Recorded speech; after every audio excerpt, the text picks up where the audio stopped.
Como prevalecer nos tempos difíceis? Quero compartilhar com você um texto da Palavra de Deus que está em Juízes capítulo 6, versículos 11 e 12, que diz assim: Então o anjo do Senhor veio e sentou-se debaixo do carvalho que estava em Ofra e que pertencia a Joás, cujo filho Gideão estava malhando trigo no lagar para o esconder dos midianitas. Apareceu-lhe então o anjo do Senhor e disse: O Senhor é contigo, ó homem valoroso. Talvez os seus dias estejam sendo difíceis. Todos nós enfrentamos dias difíceis. E o que fazer nessa hora? A Bíblia diz que Israel vivia esses dias difíceis. A Bíblia diz que o inimigo, os midianitas, vieram e simplesmente pegaram toda a colheita, o gado, e deixaram Israel sem nada. A palavra de Deus fala que o povo de Deus ficou apavorado diante daquele ataque midianita, fez para si covas, fez para si cavernas e fez para si fortalezas. O que fazer na hora que o medo, a angústia, a ansiedade, a perplexidade toma conta do nosso coração? Me chama a atenção as atitudes de Gideão, esse jovem que a Bíblia fala que vai agir de uma maneira diferente na hora em que na hora do dia difícil, isto é, na hora que a tempestade vem, na hora que a dificuldade surge. E o que ele fez? Primeiro, não permitiu que o inimigo roubasse a sua esperança.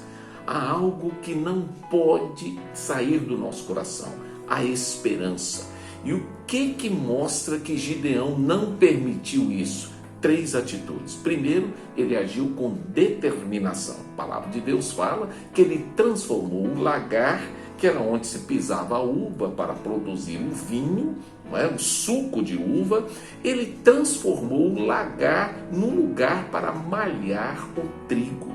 Isto é, ele agiu com a determinação no seu coração. A pergunta é: você age com determinação, produzindo transformações na hora que vem um momento difícil na sua vida?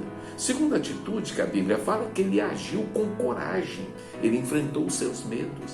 Na hora do dia difícil, no momento do dia difícil, os medos surgem, mas nós precisamos aprender a enfrentá-los. Gideão enfrentou os seus medos. Terceira atitude foi a coragem dele. Gideão agiu com coragem. Por quê? Porque ele teve visão. Qual foi a visão dele? O inimigo levou a colheita, mas ele não se deu por vencido. Ele começou a produzir algo, mesmo o inimigo tendo levado a colheita. Isto é, ele gerou frutos na hora em que não tinha nada. Será que você pode gerar frutos também no dia difícil? Bem, se nós não podemos permitir que o inimigo leve a nossa esperança, nós também precisamos reconhecer nossas limitações. Na hora difícil, no dia difícil, nós precisamos olhar para nós mesmos. Gideão olhou.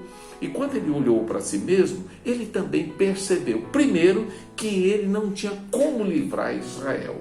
Deus o desafiou para livrar Israel. E ele disse: mas como, Senhor, eu livrarei Israel?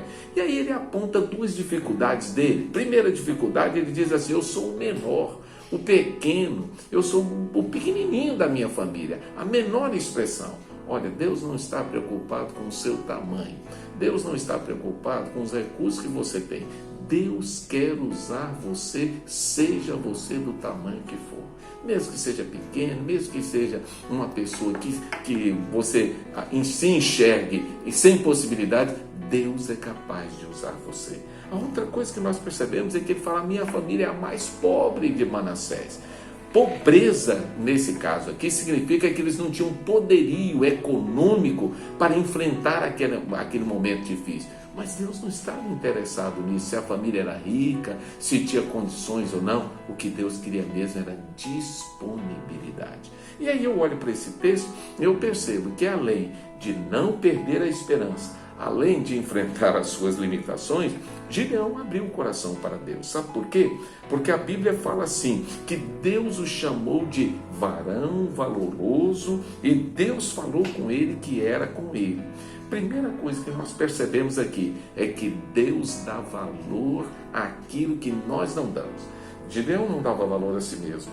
Gideão não dava valor às suas possibilidades. Gideão não dava valor àquilo que ele estava fazendo, mas Deus valorizava. E Deus valoriza aquilo que você faz. Deus valoriza a sua atitude, o seu coração. Deus valoriza a sua determinação. Deus valoriza. Outra coisa que a palavra de Deus fala aqui é que Deus falou para ele assim: vai nesta tua força.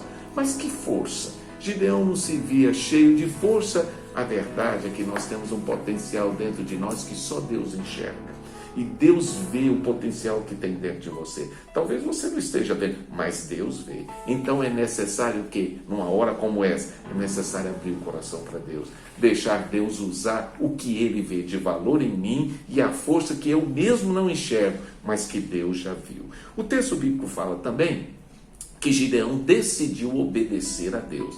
Mesmo com as limitações, mesmo com as dificuldades, mesmo com os problemas que ele tinha, ele decidiu obedecer a Deus. Por que eu digo isso? Porque a Bíblia diz que ele tomou atitudes certeiras. Quais foram as atitudes? Primeiro, ele tirou o que havia de errado dentro da sua própria casa. E o que havia lá? Havia um altar a Baal. E Deus não queria aquilo. E Gideão vai lá e retira aquilo. Sabe por quê? Porque ele sabia que o erro impedia a ação de Deus na sua casa. Talvez a ação de Deus esteja sendo impedida na sua vida porque o erro está aí, porque o pecado está aí, aquilo que desagrada a Deus está aí. E é necessário agir com coragem diante disso. O texto bíblico fala que não só removeu o que havia errado, mas a Bíblia fala que ele edificou aquilo que era correto. Isto é, ele edificou um altar para Deus lá na sua casa. Deus quer um altar em sua vida. No altar aqui não é o altar físico, no caso de Gideão sim, mas no seu caso, o que é o altar para Deus? É o espaço para Deus agir, é o espaço para Deus ser adorado, é o espaço para Deus ser agradecido por aquilo que Ele faz na sua vida. Seu coração precisa ser um altar a Deus. Mas a Bíblia diz que Gideão consertou o telhado espiritual da sua casa. A casa de Gideão tinha um telhado espiritual que estava vedando o agir de Deus. E ele foi lá e consertou isso. Chegou a hora de você obedecer a Deus e fazer aquilo que Ele manda. E dizer como Josué disse: eu e a minha casa serviremos ao Senhor. Por último, a Bíblia nos diz aqui que Gideão buscou estratégias ou as estratégias de vitória para a sua vida. Sabe, as estratégias de Deus sempre são vitoriosas. Às vezes, as nossas não são. E por que não são? Porque nós não enxergamos o futuro, nós não sabemos o que virá. Deus já viu o futuro, Ele sabe tudo, por isso as estratégias de Deus são bem melhores do que as nossas.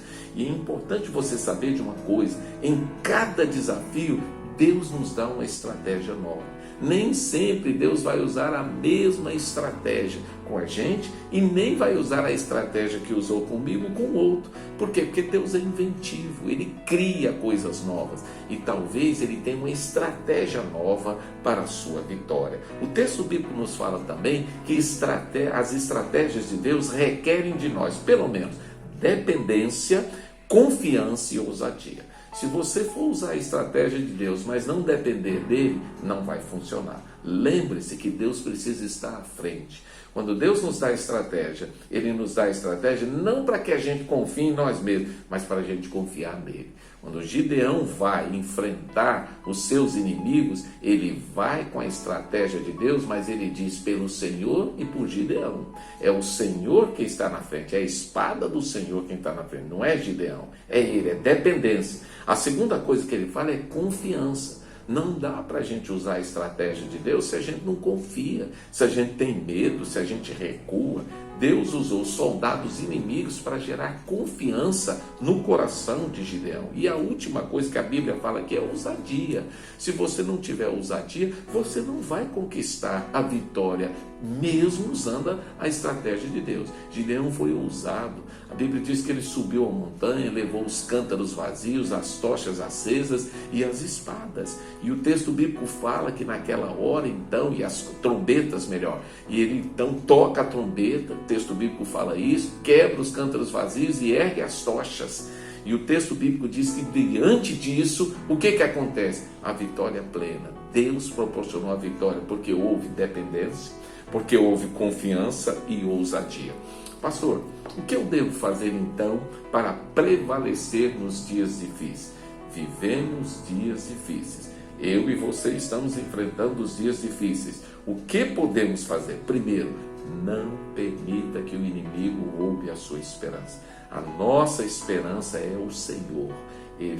O inimigo não pode tirar a nossa esperança, a certeza que temos de que o Senhor vai nos fazer atravessar o mar revolto, vai nos fazer passar a pé enxuto pelo meio do mar. O Senhor tem condições de nos levar ao outro lado. Segundo, precisamos reconhecer nossas limitações. Temos edificações? Temos limitações. Temos dificuldades? Temos. Temos medos? Temos. Gideão reconheceu isso. Terceiro, precisamos abrir o nosso coração para Deus e enxergar o que Ele vê em nós e não somente o que nós vemos. Quarto, precisamos obedecer a Deus em tudo. E Deus muitas vezes pede que a gente faça algo na nossa vida, na nossa casa, para que nós possamos ser bênção do lado de fora. E o último, precisamos seguir a estratégia de Deus. Se você e eu seguirmos a estratégia de Deus, pode ter certeza que eu e você venceremos os dias difíceis. Que Deus te abençoe nesse propósito.